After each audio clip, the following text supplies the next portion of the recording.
Okay, here we go.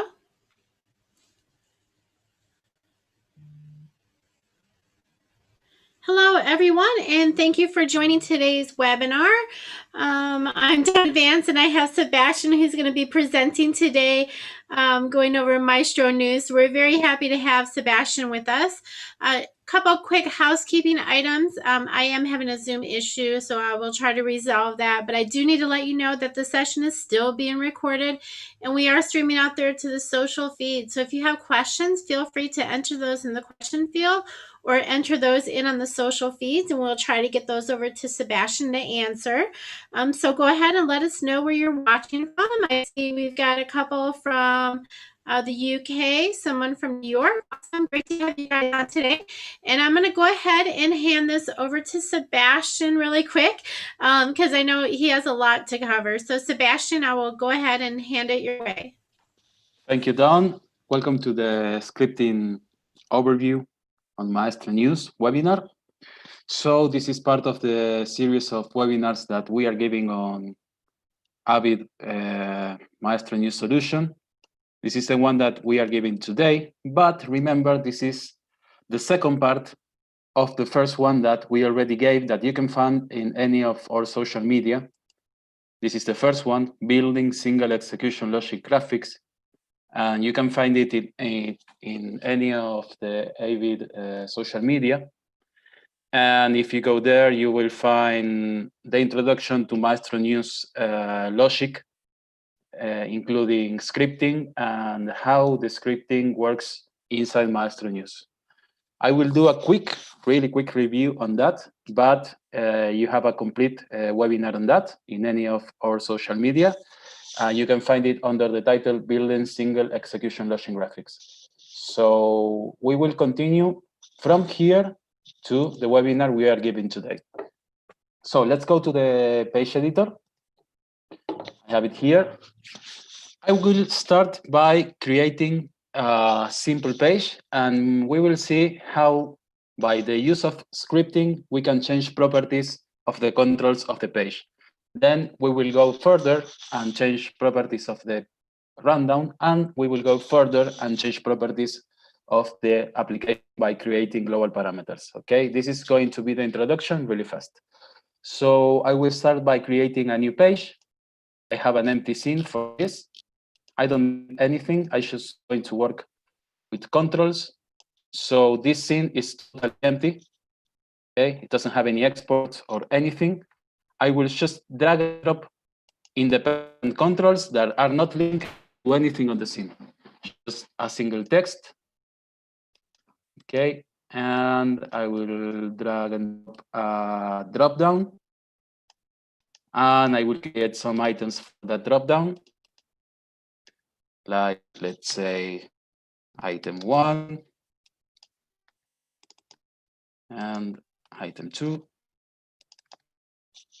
and item 3. Okay, and I will drag and drop also an image selector and a clip selector and maybe a Boolean value. Okay, so this is just some random controls that you always will be dragging and dropping from the scene. But in this case, I'm using the control panel from the page editor to create independent controls. I will activate labels to see the name of each control, and I will show you how you can change properties from these controls by using scripts inside Maestro News. So the most important thing to take in count in this case is that if you want to check any scripting that you are building in your page, you will need to go to the playout, to the Maestro News, okay? You can't do it inside page editor. You can write the script inside page editor, but you can't check it completely. You will always need to go to Maestro News. So I will save this page inside page editor. I will go to my webinar folder and I will save it as sample page.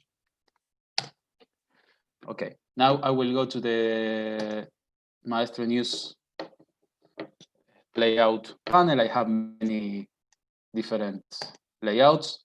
I specifically set up this layout for the webinars where I have my events, timeline, the controls, the asset browser, the render engine, and the global parameters. Okay, I will drag and drop the sample page in here.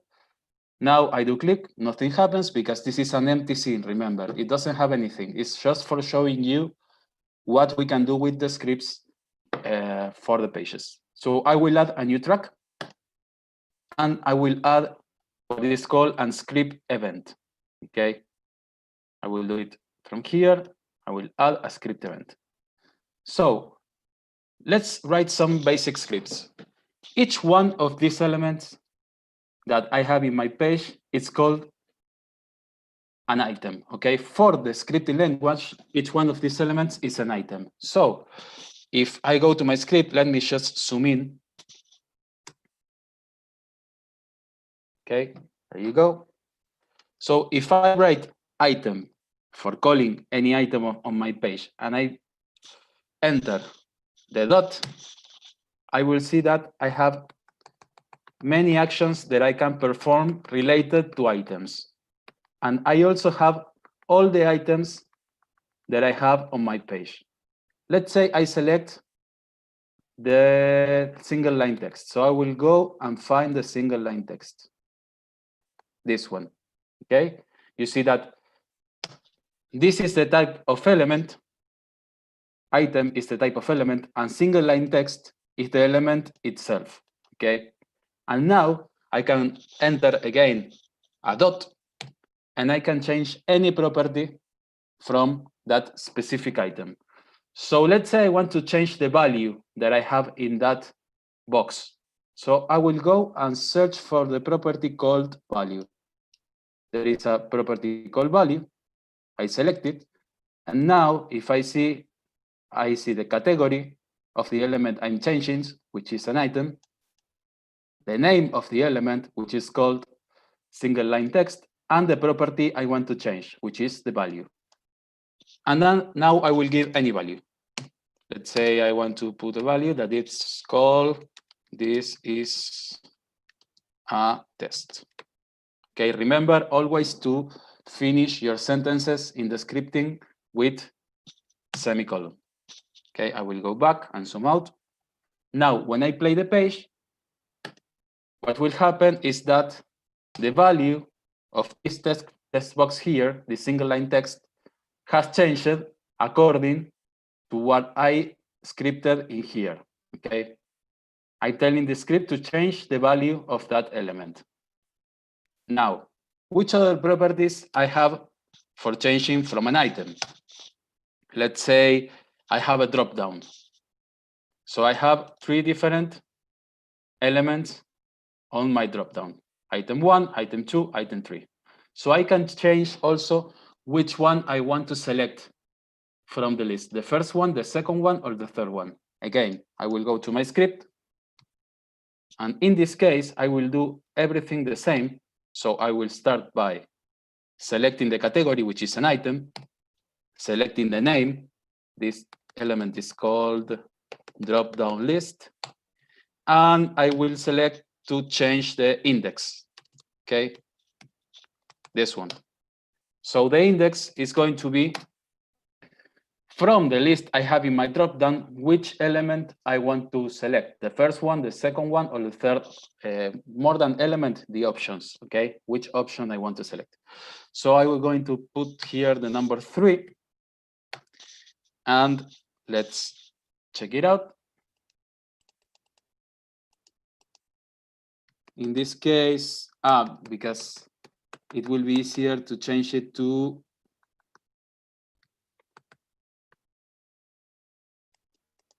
the value. Okay. So I will change also the value because actually that's the example I want to show you later. So I will change this value to be item 3, okay?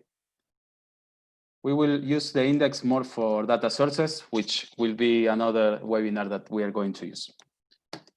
So now I'm changing the value of the dropdown to be item 3, and I'm changing the value of the single line text to be this value, which is the text I entered here. Okay. What else can we change from the controls? I will go and zoom in, and I will change, for example, the visibility. I will go and make invisible or visible the image selector. Again, the image selector is an item. I will go and search for the single image selector. Where is it? The image selector. And when I hit dot again, I will see all the properties I can change from it. And there is one that is called visibility. And I will set the visibility to be false, okay, or 0. So now, when I play the page, I will be changing the visibility of this control to be invisible, okay, or to be false. There you go. And I will do one more test with the Boolean value, the one that we have here, which is a check or uncheck value. And I will show you how you can also change that. So in this case, we are again working with an item. The name of the item is Boolean value. And we will change the value to be true or to be false, okay? Or to be 1 or 0. Because a Boolean value only has 2 values, okay? So if I go up, zoom out and play it, now the value of the Boolean value is going to be true. When I play the page, you see the check is true. So why are we seeing that? Because I wanted to show you that with the scripts, you can access properties from each one of these controls, okay? You can access the value, you can access the visibility, you can access the data if you're working with a data source connection, which is something that we are going to see in the next webinar, all related to data connections. But let me just select any of them and let's see the list. So we can change any of these properties: data, data source query, data source name. This is related to where are we getting the data from. The index, when we have more than one value associated to an item. Let's say I have a column from a data source, and I want to select the third line of that column. Let's say this column is an Excel file, and I want to select the third line from that Excel file. I will go by index. We can change other properties like the validity of the query, read-only. We can make an element that won't be able to be changed by the operator, the size of the control, the value, and the visibility, which we already saw. So this is a basic introduction on what can we do regarding items from the script event in the tracks. Now, what else can we do here? We can access other properties related to the rundown, okay, which is all the list of pages that I have in here. So in this case, we are not accessing properties from an item. We are accessing properties from a rundown. In the scripting language, a rundown, it's called a playlist, okay? So if I want to change something from a rundown, I will go by the category called playlist. And I will go with dot, and you will see that I can do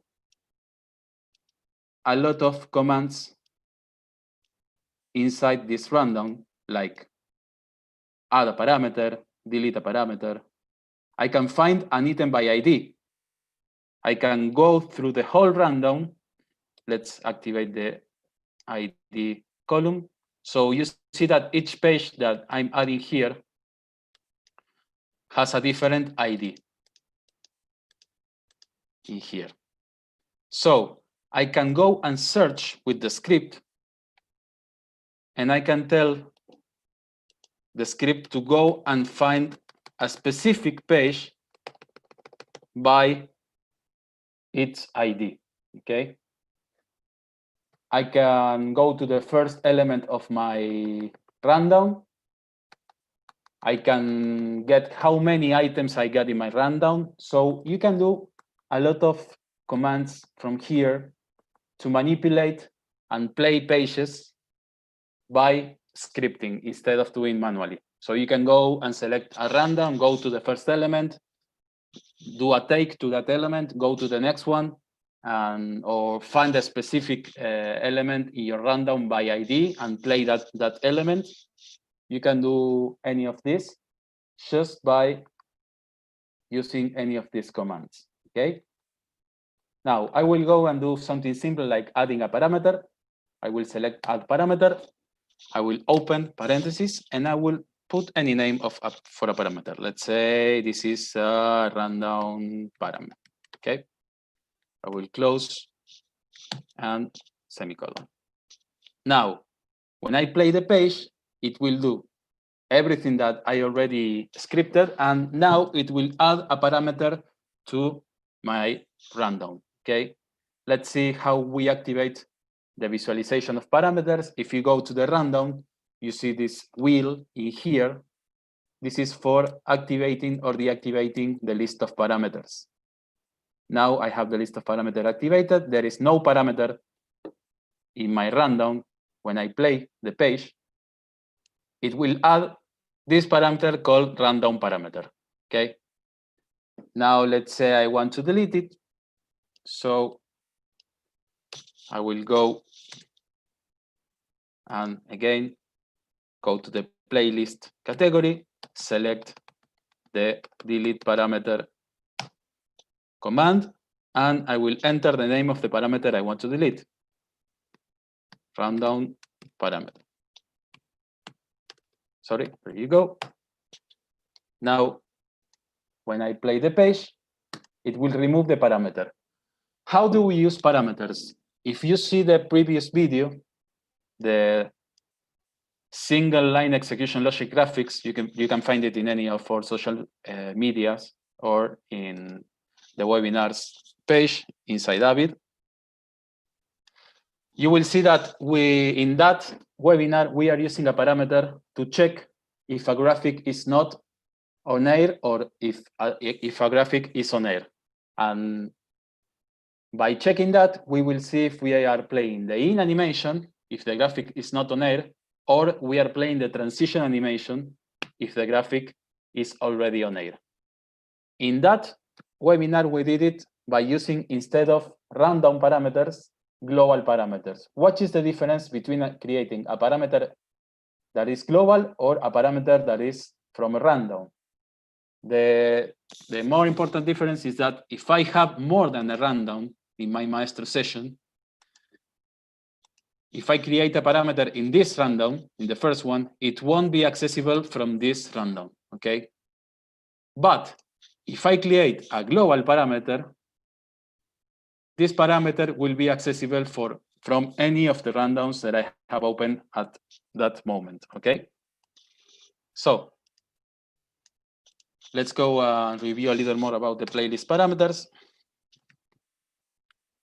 If I go here and I will add another line, playlist that, and let's see, you have all of this in the user guide with a little description, but you can add a parameter, you can close a random, you can find a page by its ID, you can select an element, you can go to the first page of a random, you can get an item by its position on the random.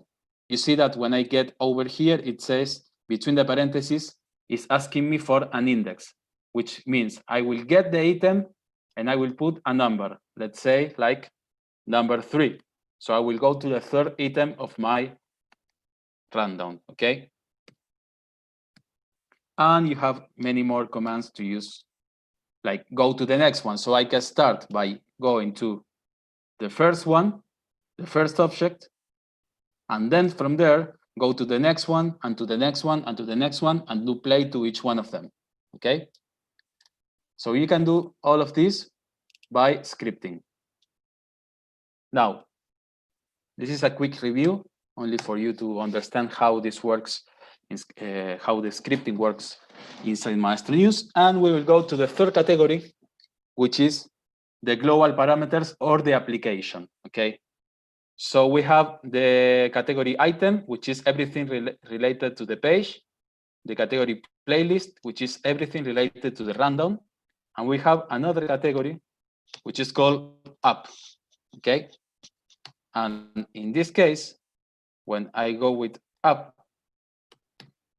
I will manipulate commands that will affect all my Maestro session, okay? Even my connection with the HDBGs or the loading of graph, you can do more complex commands.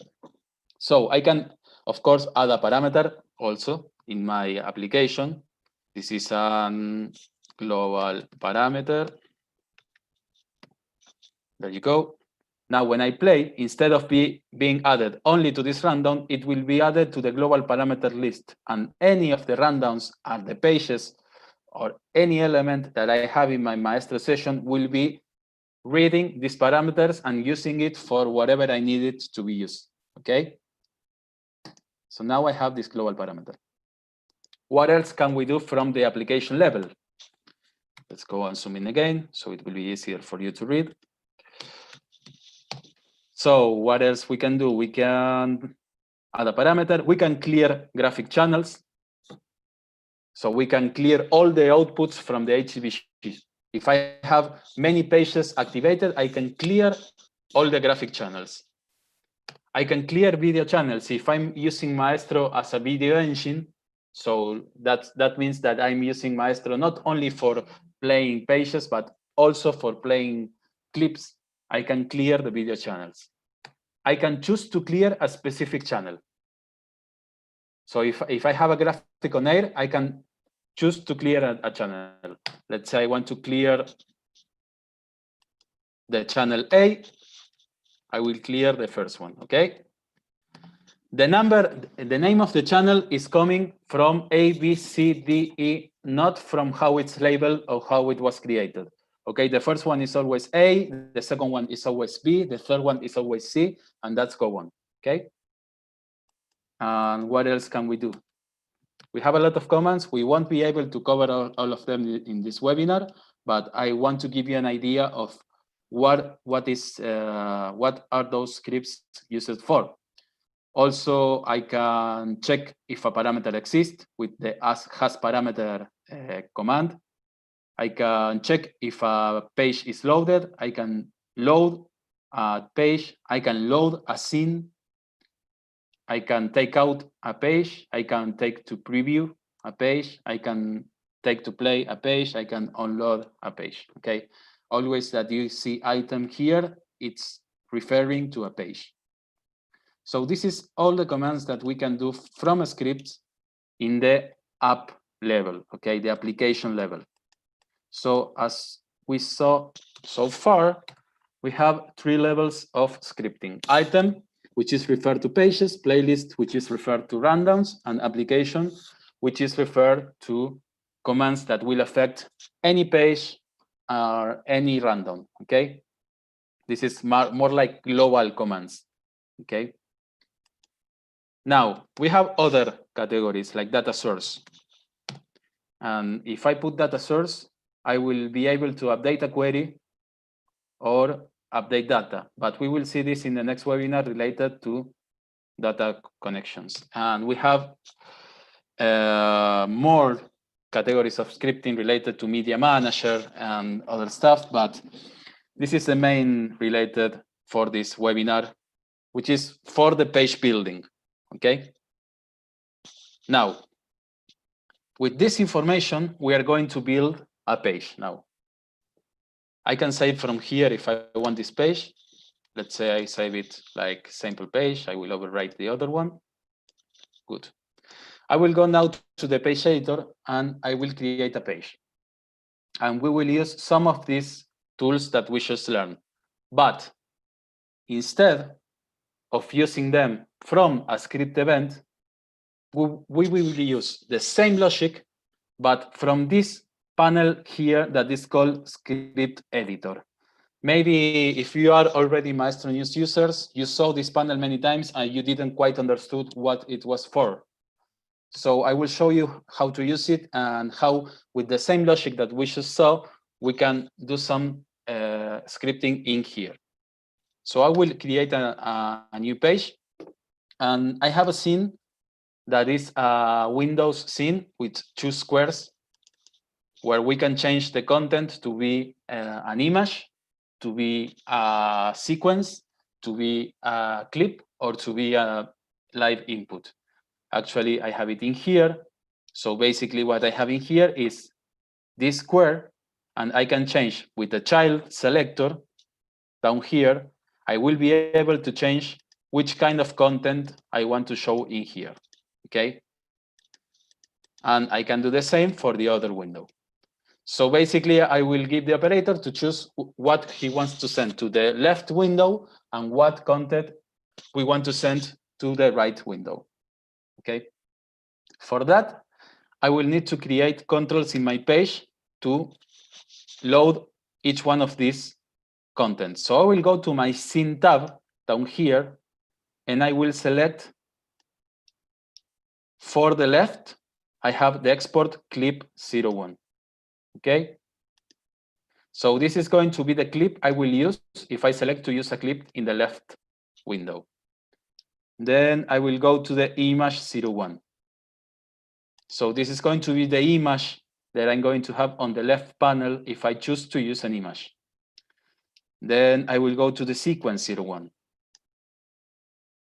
And this is going to be the PNG sequence or whatever format sequence that you're using if I choose to use a sequence on the left panel. And then for the video, I will use an integer value. And here I will choose which number of input from the HDBG I want to use to fill this left window. We are always working, in this case, on the left window. So I have 4 options for the left window: a clip, an image, a sequence, or a video input, okay? Now, I need to select which one of these I'm going to show on the left window. For that, I have an export in my scene that is called child texture 01. So I will drag and drop it. And for this control, I will use a drop-down list. Now, I will create a list of options, and I will associate each one of these options to a specific child number. Because if I go to my scene, the first option is an image. The second is a clip. The third is a video input, and the fourth is a sequence file, okay? So I need to give these 4 options in my control in my page. So I will go here, and let's go back to the scene. The first one was image. So if the operator selects image, I will send internally as a value to select the first option from my scene, from my child in my scene. Remember, this is a child selector when I change a number and I select the content of the window. So the first one is the image. When the operator sends image, it will send internally value number 1. Let's go back to the scene. The second one is the clip, so I will do the same. I will set the clip to be the option number 2. Then I will go to the third one, which is a video input, and I will send internally to be the option number 3. And I will go to the fourth one, which is the sequence, and I will say internally that when I select sequence, I will send the value 4, okay? Now, when I change this, it's because I'm working in Page Editor, I already seen the change live. So you see that when I change in the value, I'm seeing in here each one of these options, okay? Image, I will load something to each one of them, just for us to see. Okay, so this is a video. Let me just go and find an image. So let me find this. This is an image. And for the sequence, we will leave it like that. We don't need to see a sequence.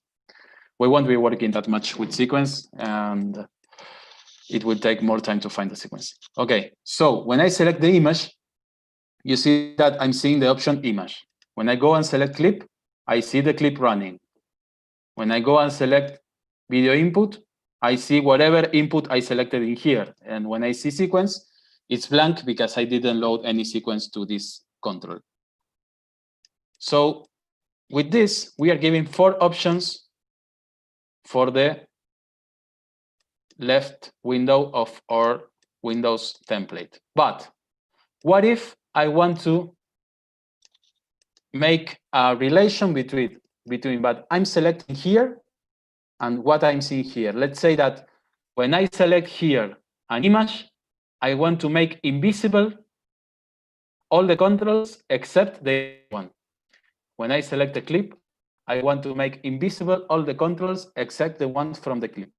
And this is what we are going to do by using the script editor and creating what is called a page script, okay? These scripts are created like the ones we saw in the last webinar, or the ones I just, which were created using a script event. In this case, we are going to go here down to the scripts panel, and we will create a script. Okay. Now, I will show you how to access properties from the controls and change them. So basically, this panel is for creating scripts that will affect the controls that we have in the page. So when I write page dot, I will have here 2 options. Then you go and zoom in. First, I need to select the page where I'll be working, okay? I will always select the current one, which is the page I'm standing right now. Remember that in Maestro, we can have more than 1 page for each page, okay? We can have more than 1. And you see that when I'm adding more than 1, if I go ahead and select page dot, I have more options, okay? In this case, I will be working in the one I have selected. So I will go, sorry, I closed the one I didn't need to close. Let me go back. The 3, the 4. Okay, so I closed the one that had all the controls. I will quickly drag and drop them again. And this will use as a review, okay? I will do it fast. And this is a drop-down list. And we have the clip 01. And we have the image 01. And we have the sequence 01. Where is image selector? And we have the video input 01. There you go. And I will create again the options. I will go to the drop-down. And I will say that when I select image, it will be the option 1. When I select clip, it will be the option 2.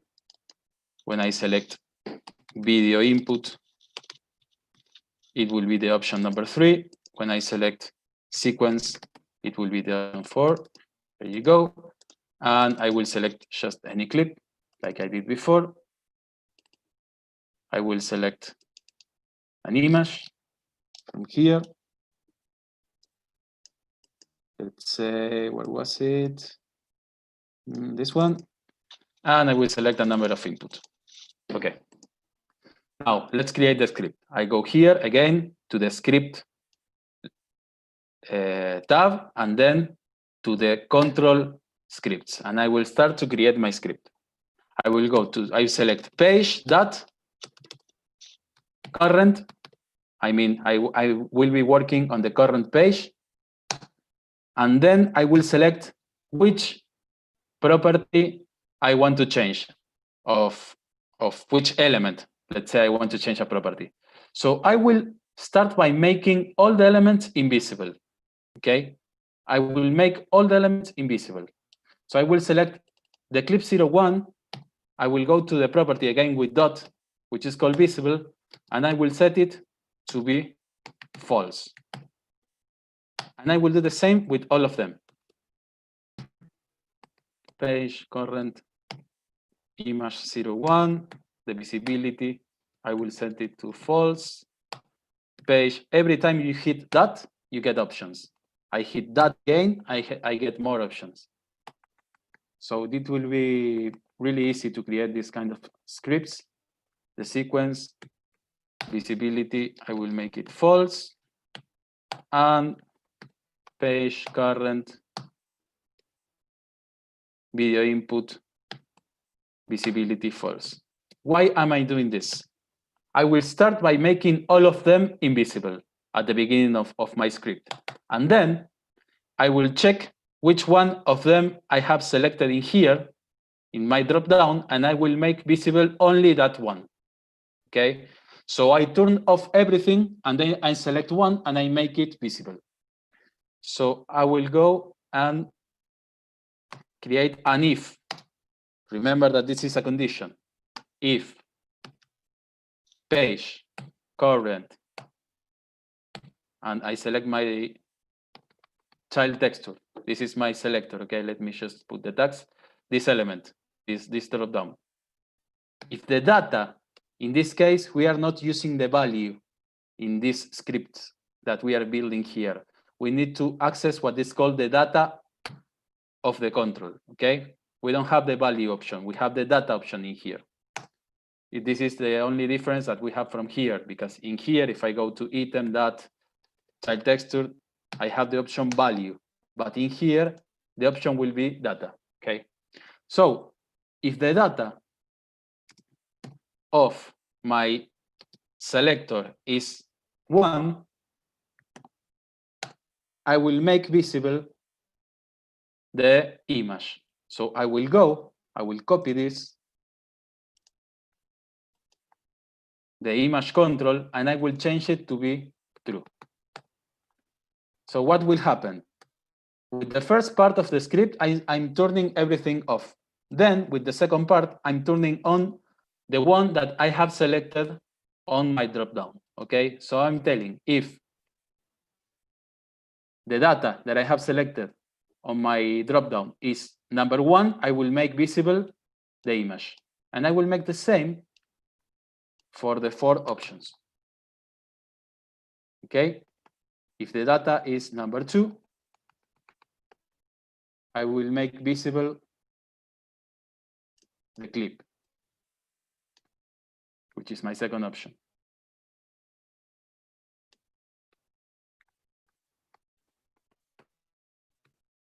And if the data selected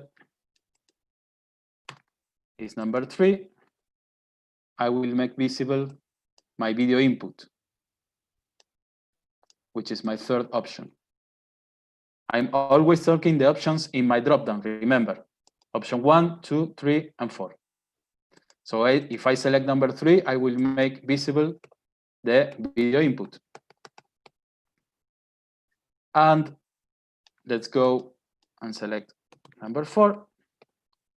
If I select number 4, I will make visible the sequence.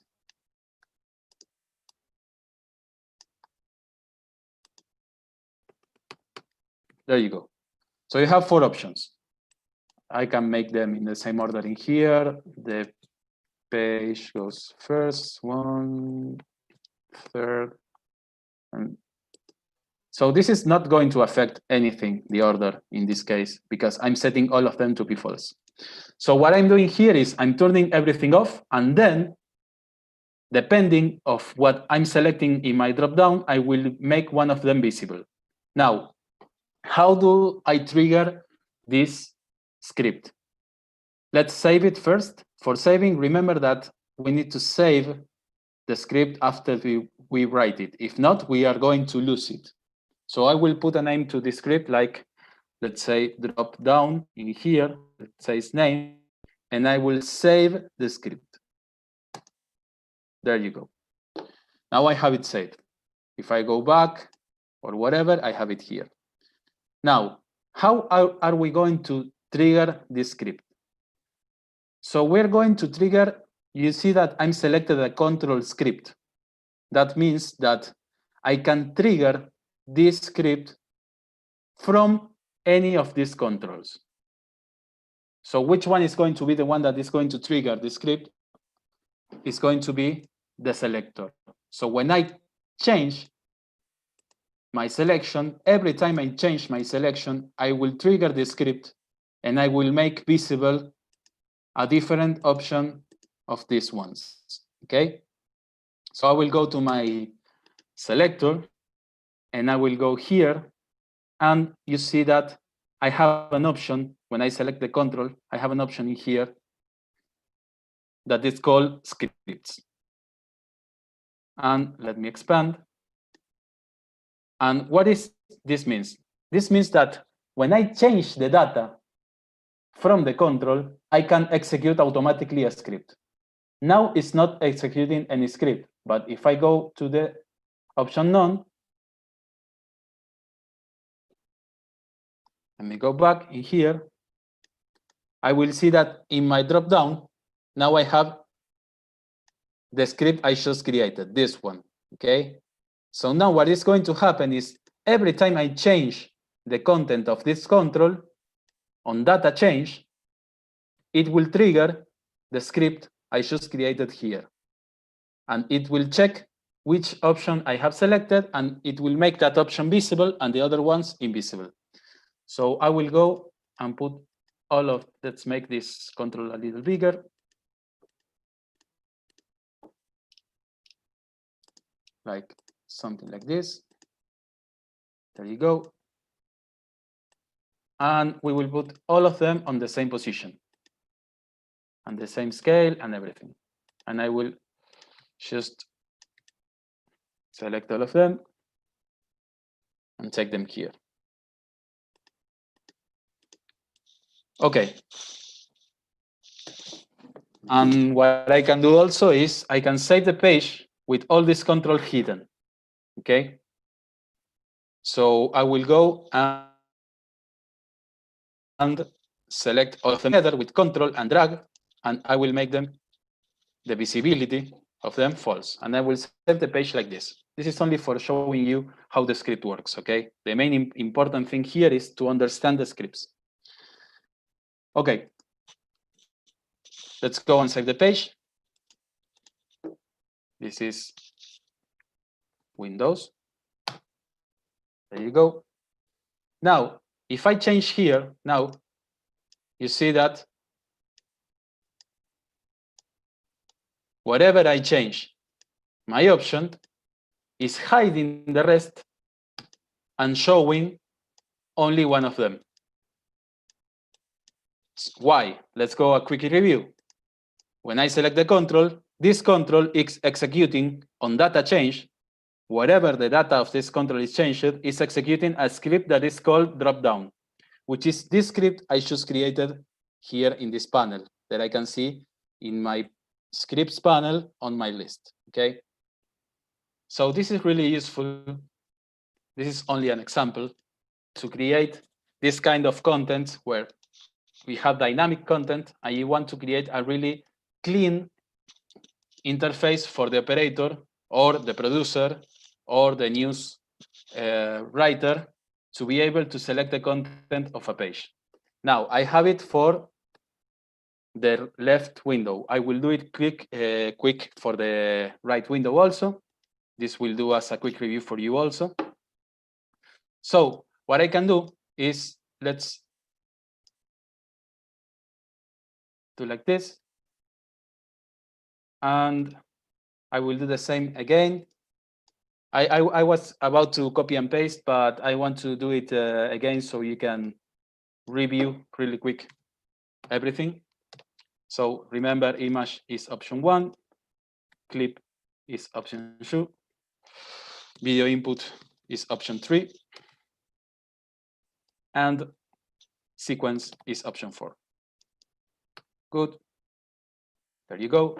Now I will select and drag and drop the clip 02. I will select and drag and drop the image 02 here. And I will drag and drop the sequence 02. And I will drag and drop 02, which is a value. And we'll create this really quick. There you go. I will set all of them to be on the same size and position like we did before. And now I will create a script for the other control. So what I can do, I can go to the scripts label. I can select the script I just created. I can copy all of this. And I will go back to control script and I will paste it. And instead of being 01, each one of them is going to be 02. Okay.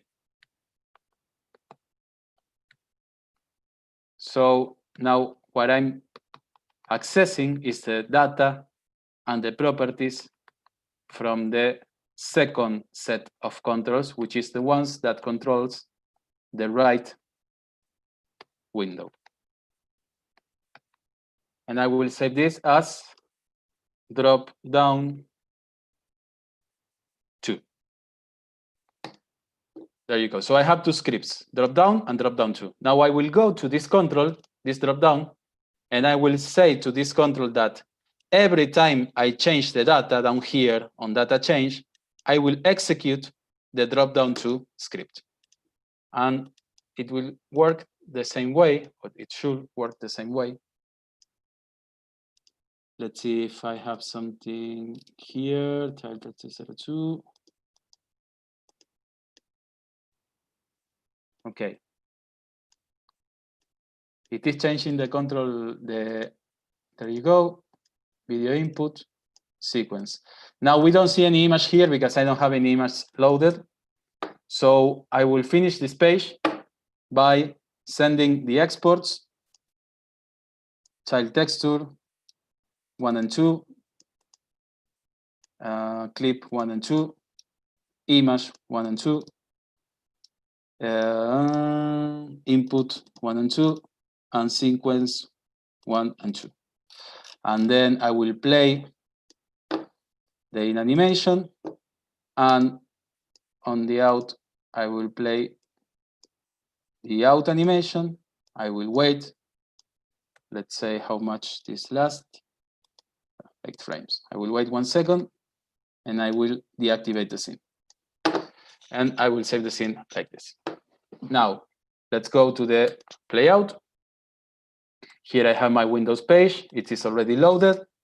So I will choose to use on the left a clip, which is this one. Let me just mute it. There you go. This clip will go to the left window, and to the right, I want to use a video input. I want to use the number 2. Okay. Now, when I play the page, I will have that content. In the left, the clip, in the right, the video input. And you see that I don't have all the controls visible in a way that everything is messing up and I have everything in a small space, but I'm activating the visibility of each one of these depending on the content I'm selecting in the dropdown. Now let's say I want to put this image in here, and let's move on and select another clip in here. This one, we can preview it. There you go. And when I play it again, it will come with the clip on this side. Maybe sorry. Because it's not on play, the clip. It starts with a black. It's not playing. I didn't export the play of the clip. But the most important is that with the script we just saw, you can create in the page editor this kind of scripts that will change how your page works depending on the content that you select in any of the controls. This is only an example. The most important thing for you is to understand the tool and expand it and use it in any example or in your work environments. Okay, that's pretty much it from my side. Okay, so I get a message that we're running long. So from my side, I'm done. Done. If you want to close it. Sure thing. Sorry about that. No problem. No problem. I have it. It was a great session, and I really appreciate it, Sebastian. For those of you that may have some questions due to the issues that we're having with the system, please feel free to drop them to me at Avid Online Learning. And we will go ahead and get those over to Sebastian to answer them for you. And then join us, of course, for tomorrow's session where we're covering Media Composer. And we're going to be, Pro Tools, and we're doing 5 keys for automation. So join us for that session.